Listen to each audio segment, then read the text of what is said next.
Haribo, Namaste, Krishna. Thanks for joining me for Bhagavad Gita, Chapter 5, Text 4 class. And we're a day earlier than usual, due to it being Lord Nityananda's appearance day tomorrow. Or at least it is here in Hawaii. So I'll just chant for a bit. Krishna's holy names. Respects to my spiritual master, to Lord Chaitanya, Lord Nityananda and their associates, the Panchatattva, and then Hare Krishna mantra.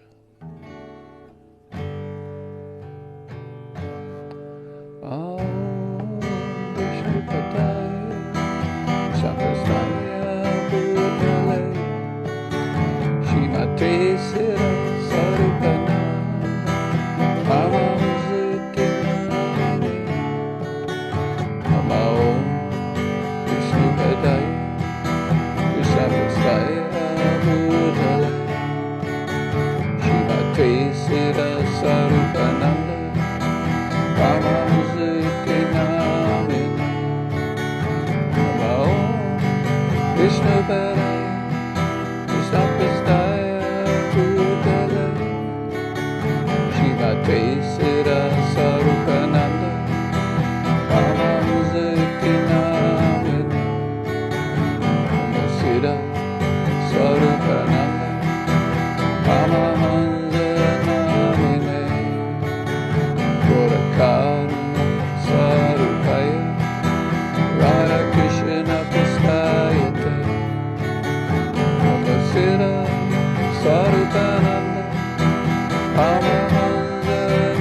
Jaya Srila Prabhupada, Jaya Jaya Guru Dev, Jaya Jaya Srila Prabhupada, Jaya Jaya Guru Dev, Jaya Jaya Srila Prabhupada, Jaya Jaya Guru Dev, Jaya Jaya Srila Prabhupada, Jaya Jaya Guru Dev, Jaya Jaya Srila Prabhupada, Jaya Jaya Guru Dev.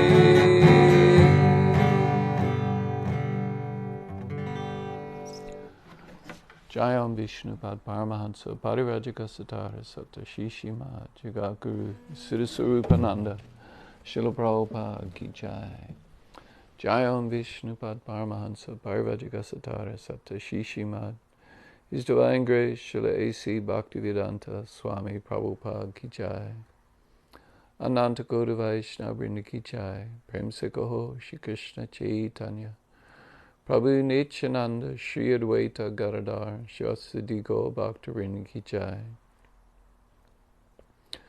Namacharya Srila Haridas Thakur Ki Jai. Nitai Goswal Mission Ki Jai. Navadvita Dhamma Ki Jai.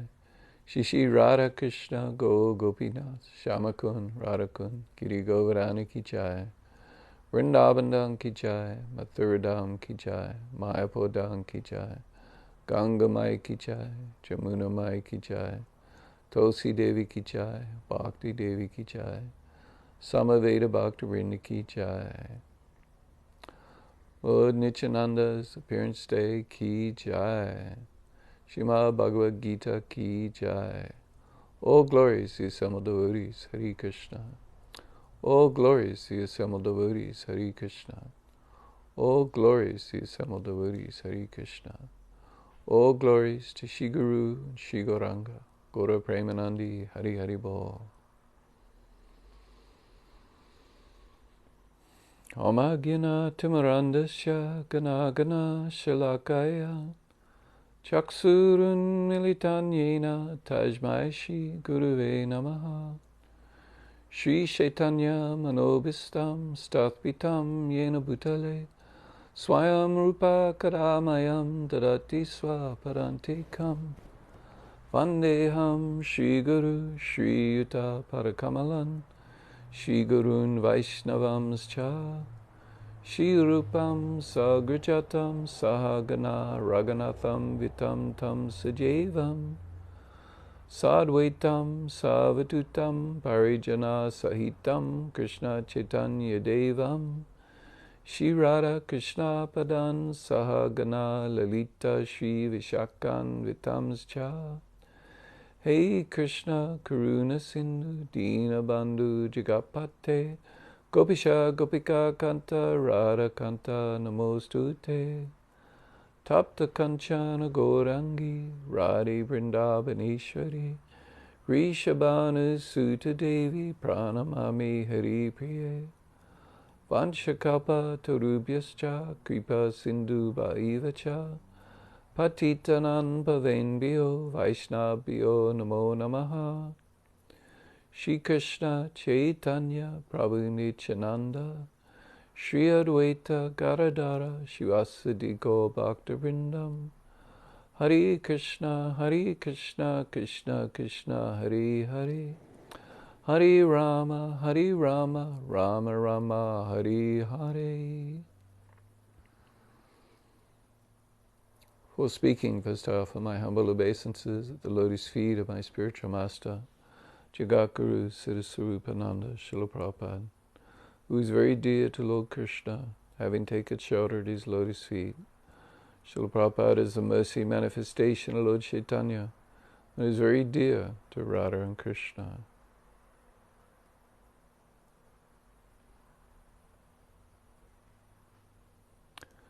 I offer my respectful obeisances to all the Vaishnava devotees of the Lord, who are like wish-fulfilling trees, able to fulfill all the desires of the fallen living entities, and are full of compassion upon them.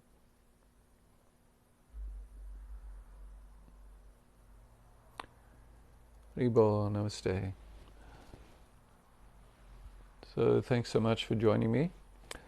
So I moved to today's class a day earlier because tomorrow is Lord Nityananda's appearance day, and we'll hopefully all be joyfully celebrating the divine appearance of Lord Nityananda, who is Balaram himself, accompanies Krishna in his various incarnations as Lakshmana when Krishna appears as Lord Ramachandra.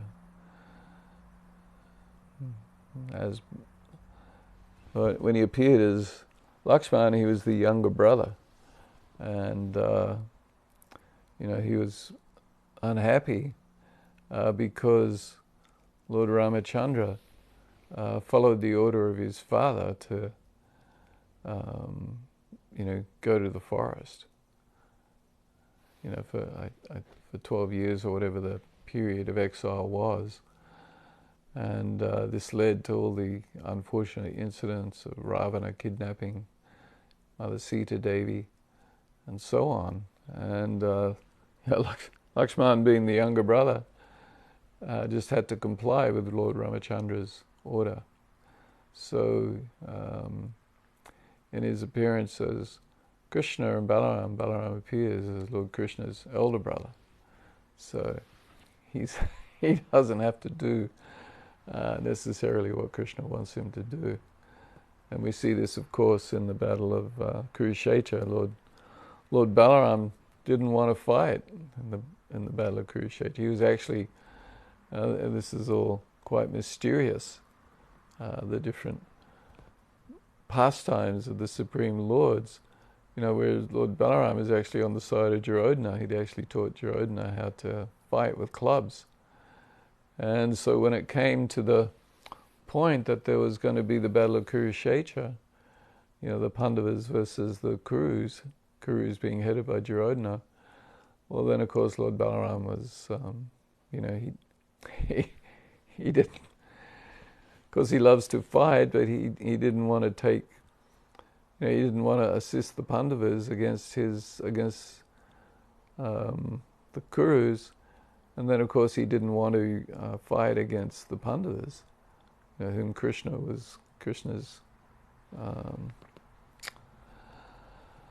Krishna's friend Arjuna, and of course Arjuna is of course Lord Balaram's friend as well, and cousins of Krishna and Balaram, and also although the cousinship's a little bit removed because Balaram's mother is Rohini, but of course Rohini is Devaki's sister, and Balaram of course first appeared in the womb of Mother Devaki and then was transferred to the womb of Rohini. But anyway, so a little bit more distant, but also of course Subhadra is Balaram and Krishna's sister, and so of course Lord Balaram is also the brother-in-law of Arjuna. So, all things considered, the whole situation was very sensitive, very difficult. And so, of course, Lord Balaram then decided he would go on pilgrimage.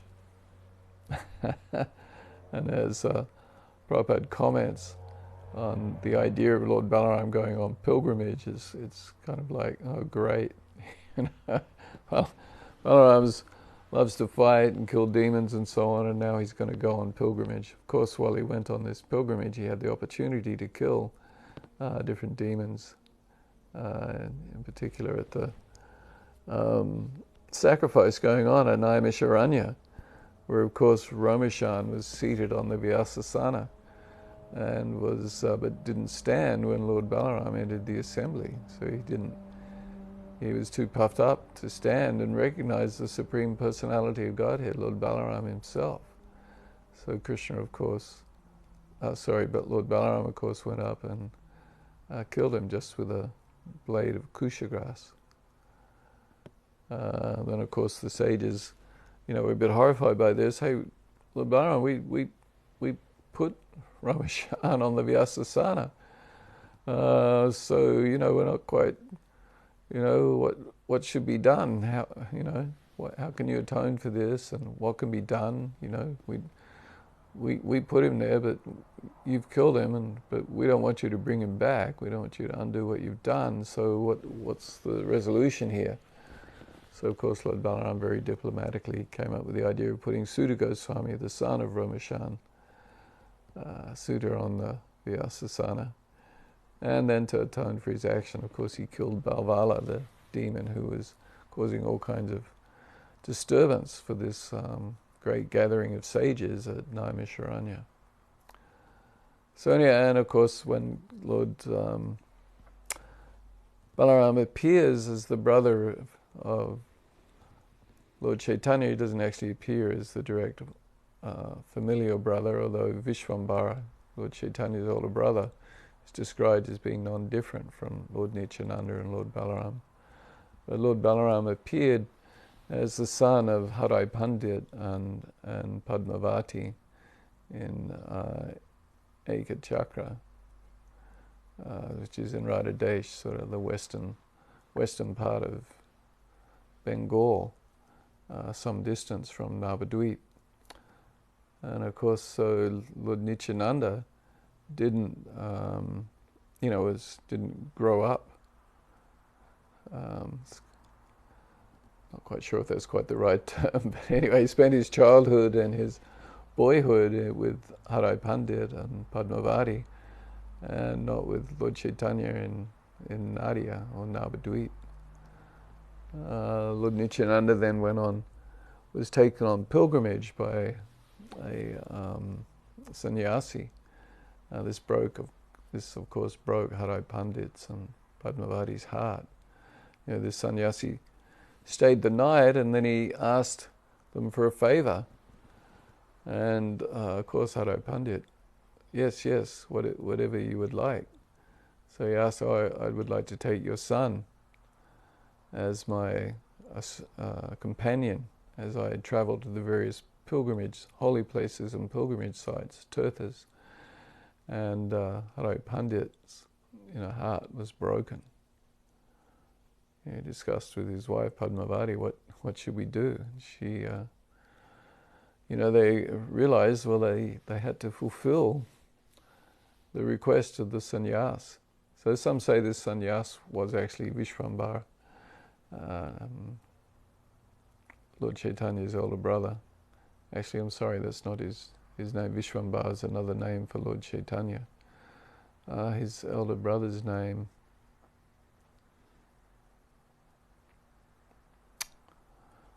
gosh, I'm sorry, it's not coming to me. I am not remembering Lord Chaitanya's older brother's name. But in any case, some say that the sannyasi who took Lord Nityananda was Lord Chaitanya's older brother who had gone, had left home as sannyas. And, some say it was Madhavendra Puri, but in the Sri Chaitanya Bhagavad, there's a clear distinction between the sannyas who took Lord Nityananda on pilgrimage with him, and then Lord Nityananda subsequently or later meeting with Madhavendra Puri, and a wonderful conversation between Madhavendra Puri and Lord Nityananda is narrated in the Sri Chaitanya Bhagavad. So of course, one who pleases Lord Nityananda or chants the name of Lord Nityananda is automatically pleasing to Lord Chaitanya. And Lord Nityananda is the most compassionate. When Jagai and Madai, attacked Lord Nityananda, drew blood from him, and then Lord Chaitanya was ready to slay them with his Sudarshana chakra, then Lord Nityananda interceded and reminded Lord Chaitanya, we've appeared to save the most fallen. This is not like your previous appearance where we appear and kill the demons. In this appearance, we save the demons and give them the holy names of Krishna. So, he asked Lord Chaitanya to give these two sinners to him. And, so by Lord Nityananda is so merciful. So we should take shelter of Lord Nityananda's lotus feet. And in doing so, we'll be pleasing to Lord Chaitanya and Lord Krishna. Nitya means always, Ananda, blissful. Lord Nityananda, eternally blissful. So, in any case, so we're doing the class, Bhagavad Gita class, a day earlier than normal. Hope that's okay with everyone. And tonight we're up to chapter 5, text 4. And this chapter 5 is Karma Yoga, action in Krishna consciousness. So this chapter 5 can be analyzed into 6 sequences of verses. And the first sequence is work in devotion, or Karma Yoga, is better than renunciation of work, so Karma Sannyasa, renunciation of work. And this segment of verses, or sequence of verses, goes on from text 1 to text 6. So in text 1, Arjuna said, "O Krishna, first of all you asked me to renounce work, and then again you recommend work with devotion. Now will you kindly tell me definitely which of the two is more beneficial?" Shreya, yakshreya. Which is beneficial or more beneficial? And this is, as we've discussed previously, this is the third time Arjuna is asking Krishna to please, dear Krishna, please tell me what is most beneficial. Dear Krishna, please tell me what is most beneficial for me. So the Vedic concept here is there's prayas, which is short-term benefit, and then there's shreyas, which is one's long-term benefit. And of course, one's long-term benefit, real long-term benefit, is in consideration of the fact that I'm spiritual in essence, eternal. So what is for my eternal benefit? Not what is for my benefit here in this body, or not what is beneficial right now. What might be beneficial right now may not be beneficial for my entire life. In other words, eating a bad diet, may taste great today, but it's going to result in heart attacks later. So prayas would be to eat the disgusting food that tastes good, that's loaded with sugar and fat. But shreyas would be to eat a diet that's comprised of healthy foodstuffs, so that I don't suffer the adverse consequences of eating bad quality foods. So this is shreyas and prayas and shreyas. But ultimate shreyas is what is for my long-term benefit. So Arjuna, of course, is, he's asking Krishna, what is for my long-term benefit? Which you've asked me, or he's taking it that Krishna has asked him to renounce work, which of course Krishna is not doing. He's not advising Arjuna to take sannyas or become a renunciate and go and engage in meditation in the hills somewhere, to become a tyaga, to give up his duties and responsibilities. This is Arjuna's misunderstanding.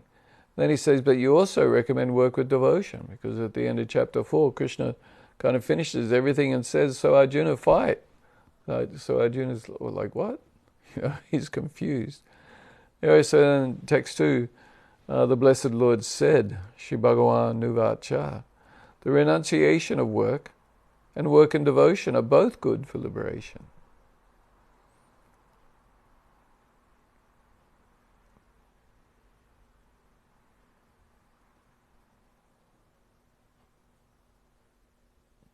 So both good for liberation. So nishrayasya karal, all leading to the path of liberation, or leading to bliss, or leading to ultimate happiness, which of course is liberation.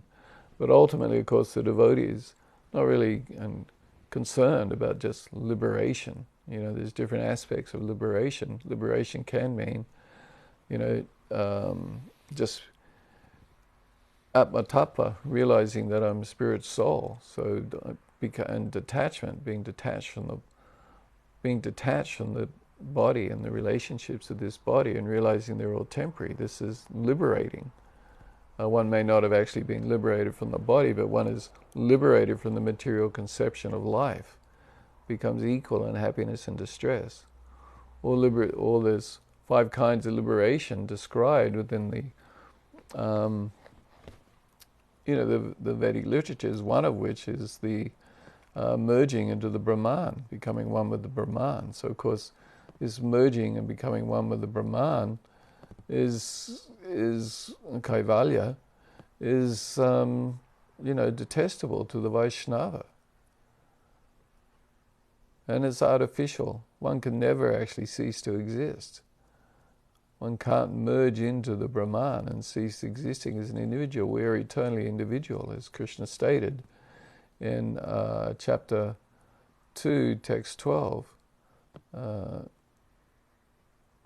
where he said, Daheno Ashmin Yatha, Na Tvivaham Jatu Nasam Na Tvam Nemi Jana Deepaha Na Chaiva Na Bhavishyamaha Save Vaya Mata Param. Never was there a time when you did not exist, or me, or all these kings here present on the battlefield. So you,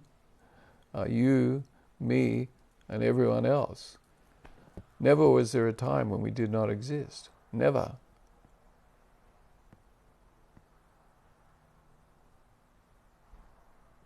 And never will there be a time when we don't exist in the future. And later on in chapter 15, text 7, Krishna says, Mama evamsa jiva loke jiva bhuta sanatanaha. Mama evamsa jiva loke. So all the jivas are eternally Mama evamsa, eternally an amsa, a part, mamai, mine. So a part, right, a fragmental part. Jiva bhuta sanatanaha. So the jiva is sanatanaha, eternal, always, eternally, a fragmental part of Krishna. So the idea of merging into the Brahman and ceasing to exist is actually not possible. One will continue to exist. So it's not a permanent form of liberation. And of course, the Buddhist idea of liberation is nirvana, is nothingness. Right? The impersonalist idea, the Mayavadi's idea, is to merge into the Brahman and become God, one with God. The Buddhist idea is nirvana, to snuff out. Nirvana actually means snuff out the candle. It means to snuff out life and just cease existing, to get free of all this material misery, all the suffering. So Buddhism is actually a very sort of negative path and not practical. It's very difficult for people to apply it, for Buddhists to apply it. Well, I love my wife. So it's kind of like, it's like very difficult for people to apply this complete renunciation. That's not being, for a Vaishnava, the renunciation is meaning to give up the fruits of my activities and offer them to the Supreme Lord. And everything I do it for the pleasure of the Supreme Lord, of Krishna. So in other words, I'm doing it out of love for Krishna. So I again, as Krishna says in Bhagavad Gita 2 whatever, attain a higher taste. Give up sense enjoyment, and sense enjoyment on all kinds of different levels, gross and subtle, through relationships, attachment with others, and so on. So give up this by having a higher taste, experiencing the higher taste. And what is this higher taste? This higher taste is love for Krishna. Just explain Lord Nityananda's name means eternal bliss. So this is the nature of love for Krishna, ananda, blissfulness. Not like, sometimes we say, oh, I'm so blissful, right? Like I'm eating this, maybe I'm sitting at home and I'm eating an ice cream and I'm watching my favorite TV show or something, and I'm like, or my football team just won, and I'm like, I'm in bliss. People describe it like this, I'm in bliss. But this kind of bliss is temporary. It ends. And usually it results, bliss in the mode of passion. Krishna describes how, what's like nectar at the start, but poison at the end. This is the happiness in the mode of passion. Whereas in the mode of goodness, something may be difficult in the beginning, but becomes blissful at the end. This is mode of goodness. But the mode of goodness, of course, is a takeoff point to pure goodness or spiritual goodness, where there is pure, uncontaminated bliss, nitya bliss, nitya ananda, blissfulness all the time. So so the liberation for the devotee is, there's four kinds described: to reside on the same planet, to have the same form, to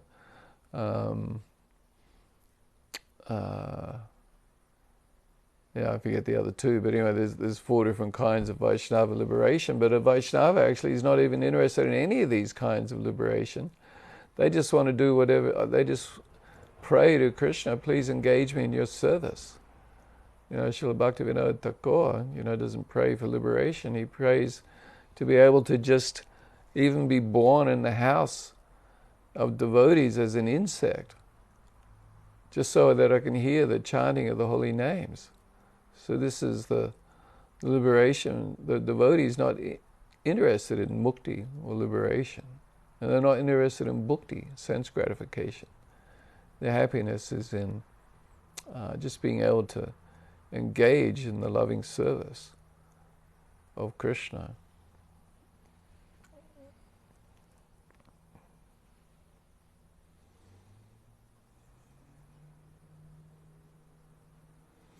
So Krishna is, in text 2 is describing how renunciation of work and devotion are both good for liberation. But of the two, work and devotional service is better than renunciation of works.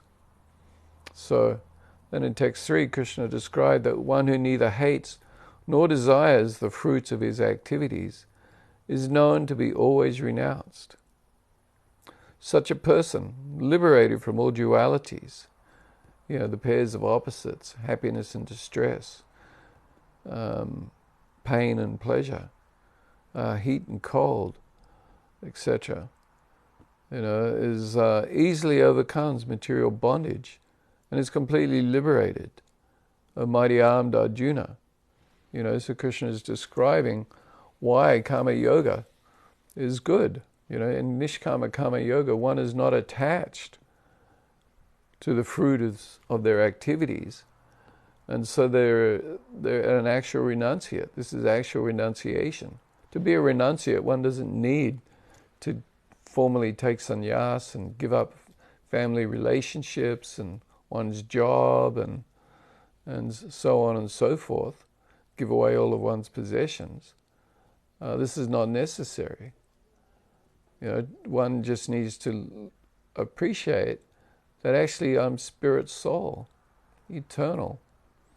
And so I'm engaging in activities, but these activities are not my real activities. This swadharma that I have in this body, my own dharma in this body is actually temporary. My real dharma is to be the eternal servant of Krishna. I'm part and parcel of the Supreme Lord, as Prabhupada teaches in the Science of Identity. I am I'm not the body. This is my three aspects of identity: essence, position, and function. My essence is that I'm a spiritual being. I'm not the body or the mind. Position, I'm the dominated part and parcel of the Supreme Lord, and my function is to engage in loving service to the Supreme Lord.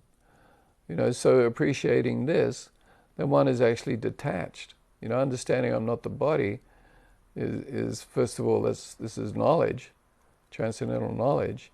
And then detachment is, well, understanding I'm not this body, then that this world is not my home. So acting in a detached manner, not being attached to the fruits of one's activities. So one who engages in nishkama karma yoga without attachment to the results of his activities then becomes liberated from all dualities and easily overcomes material bondage and is completely liberated, O mighty armed Arjuna. So then in text 4, Krishna says, only the ignorant speak of karma yoga and devotional service as being different from the analytical study of the material world, sāṅkhya. Those who are actually learned say that he who applies himself well to one of these paths achieves the results of both.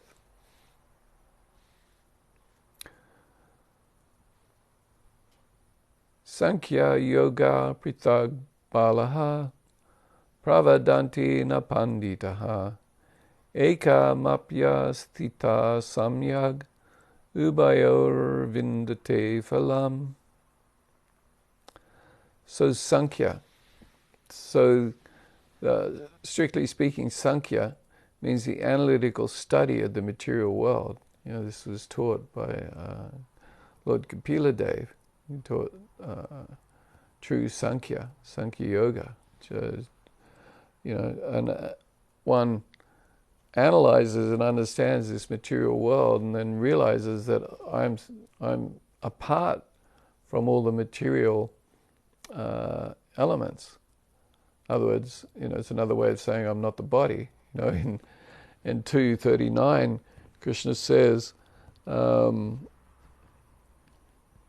abhata sāṅkhye dronam. So abhata sāṅkhye. So anyway, he's saying, up till now, I've talked about Sāṅkhya. So when Krishna is referring to Sāṅkhya in text 239, he's referring to an analysis of the difference between the soul and the body, or the deha and the dehi. The deha meaning the body, and dehi being the possessor of the body, or the soul. So Krishna is described in many different ways, using so many different Sanskrit terms or words to describe the distinction between the soul and the body, between the possessor of the body and the body itself. So this was Sāṅkhya. So this is how Krishna first used the term. And then in the chapter 3, Krishna again brought up Sāṅkhya, using the word Sāṅkhya, but it was more referring to contemplation or meditation, contemplation, renunciation. In other words, living as a renunciate. So, a meditator, what does a renunciate do? They go and, as when Lord Chaitanya was in Varanasi with Prakasananda Saraswati, Prakasananda Saraswati is telling Lord Chaitanya, look, what are you doing this, chanting, all this emotional chanting and dancing? What are you doing that for? The duties of a sannyas are to study Vedanta and engage in meditation. So study of Vedanta is a type of Sāṅkhya, like a study of the Vedic literatures, so that one can understand the distinction between, understand what is Brahman, what is spirit, and what is matter. So this is how Krishna was referring to it in chapter 3. But here in chapter 5, he's again referring to it as association, with renunciation. So, according to Vishwanath Chakravarti Thakur, he says that he is sāṅkhya, which means being fixed on the platform of knowledge. So it's more than just sort of like the definition of an analysis of the distinction between matter and spirit. It's like being fixed in the knowledge and in a life of contemplation and renunciation.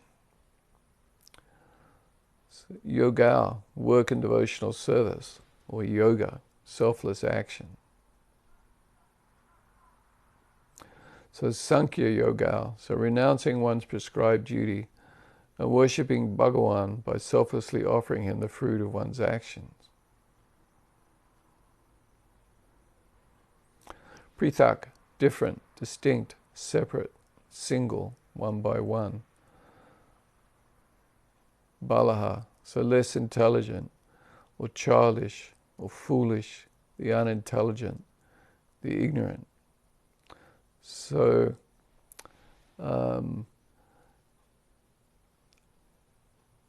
only the ignorant speak of karma yoga and devotional service as being different from the analytical study of the material world.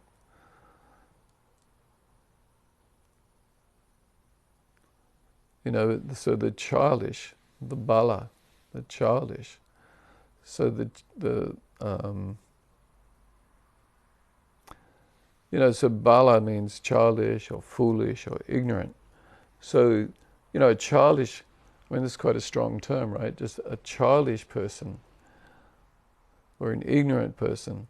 So misunderstanding the distinction between sāṅkhya, or not the path of knowledge, right? In other words, jnana yoga, and the path of karma yoga, the path of action.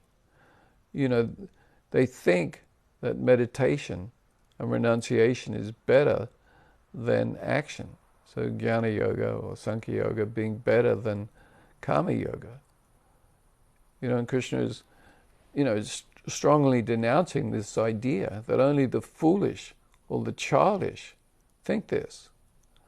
That the wise, those who are actually wise, bravadanti do talk, they declare, they maintain, say that, never reject the pandits, the panditaha, the learned, wise men, the educated. So the wise never say this. So like the idea is like, how can you compare?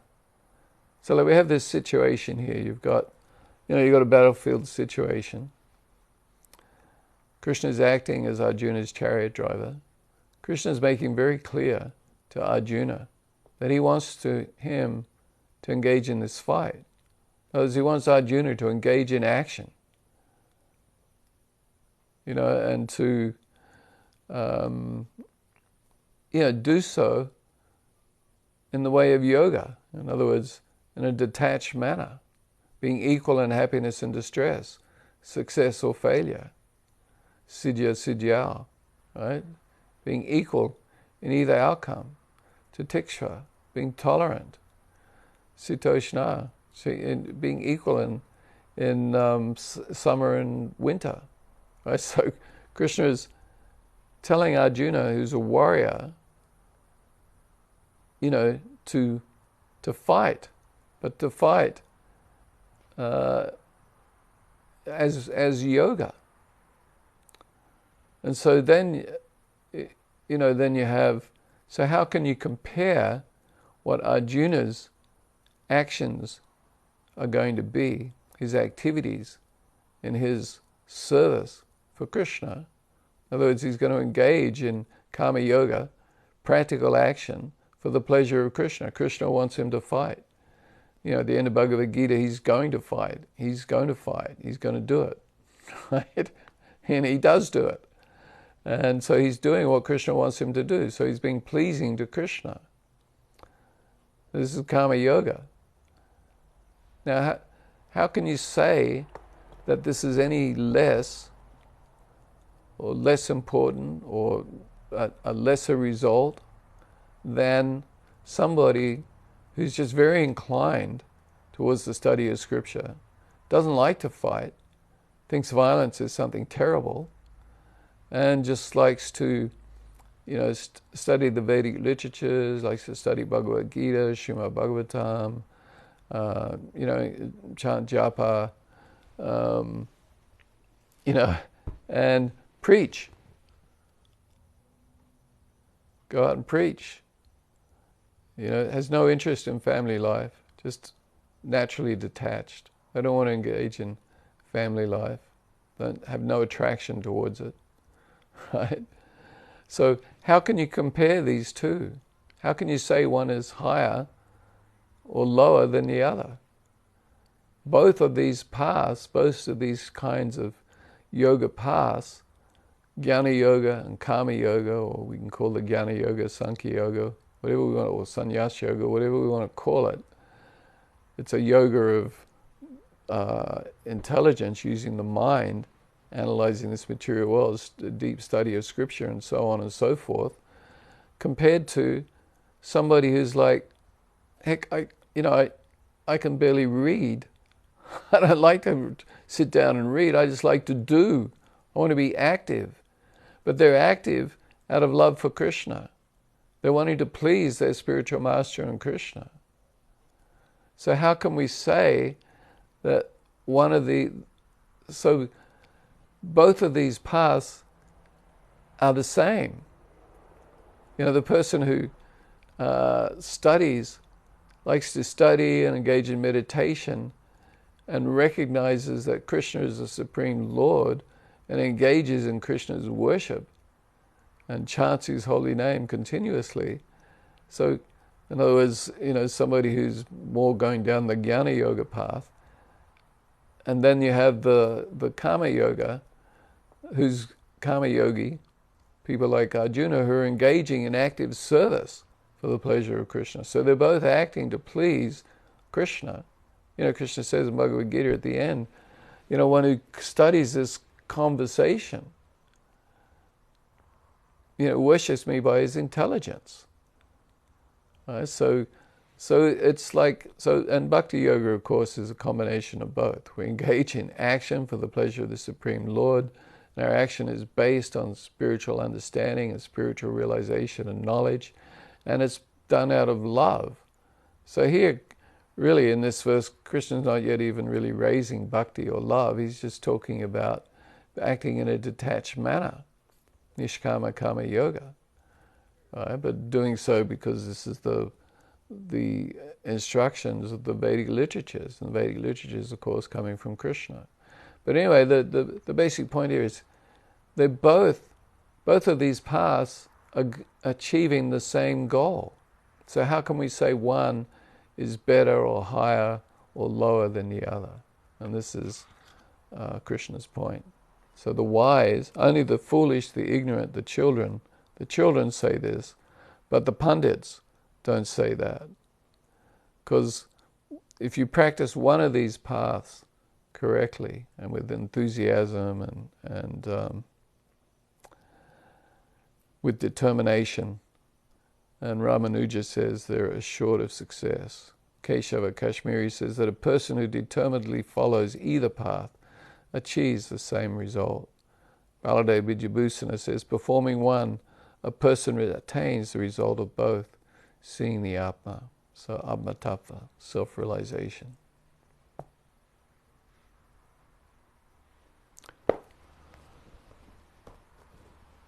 So, Hare Krishna. Jai Shri Krishna. Jai Srimad Bhagavad Gita. So, I hope you have a nice Lord Nityananda's appearance day tomorrow. Hare Krishna. Hare Krishna. Krishna Krishna. Hare Hare. Hare Rama, Hare Rama, Rama Rama, Hare Hare.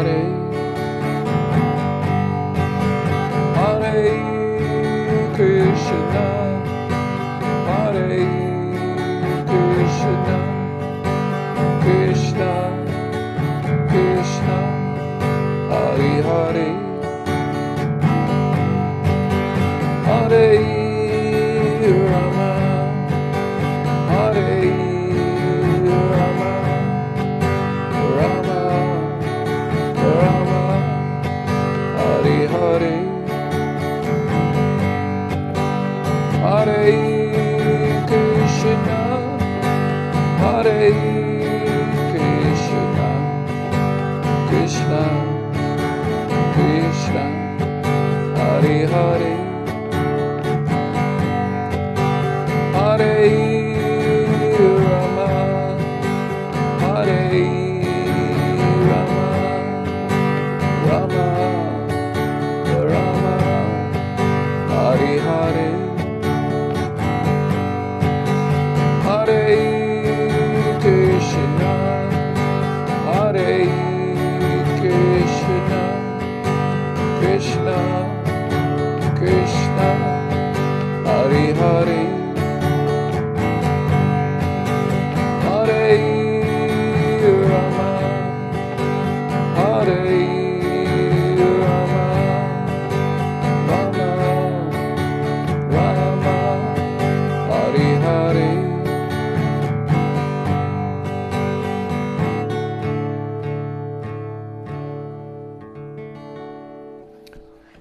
Haribo, namaste. Krishna Krishna. So we'll continue next week.